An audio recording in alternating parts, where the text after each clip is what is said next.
When I first saw this, I was at least partially very sympathetic to what's going on here. The world is a very dangerous place, as we saw recently in the tragic incidents in Paris, and you want to have security agencies be well adept at discerning what those threats are over our horizon, primarily to protect Canadians here in Canada, but also to protect our troops abroad in whatever missions we have, and to see that they are actively engaged in ferreting out who's accessing material that is very dangerous is on first blush kind of reassuring.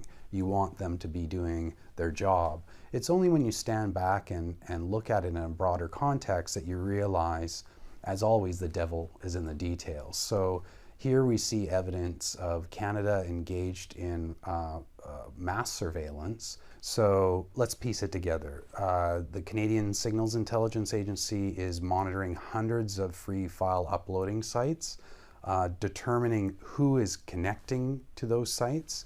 And to be able to do that, they have to access the IP addresses of anyone, anywhere in the world who is accessing material on those websites. In order to do that, they have data from what they refer to obliquely in intelligence parlor as special source. And that usually refers to some kind of telecommunications company. That is one of the devils in the details that we should be worried about.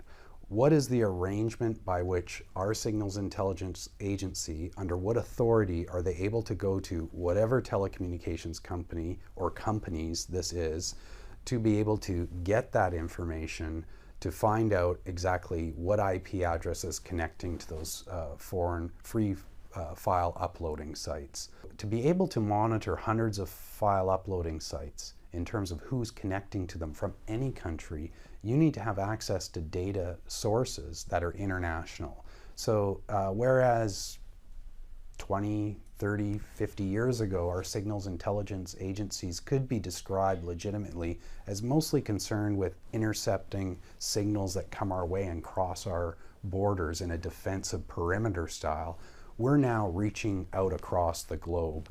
That raises one very important question about our obligations with our human rights commitments. It is definitely in violation of the International Covenant on Civil and Political Rights, which Canada is a party to.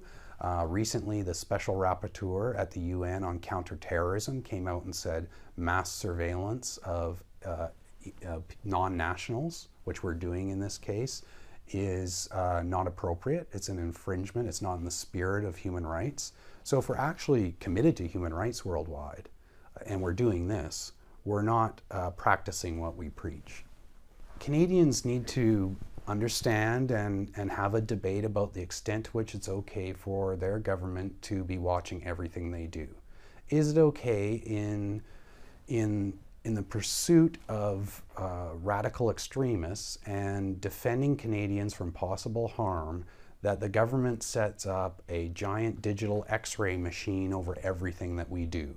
Because that's effectively where we're headed right now.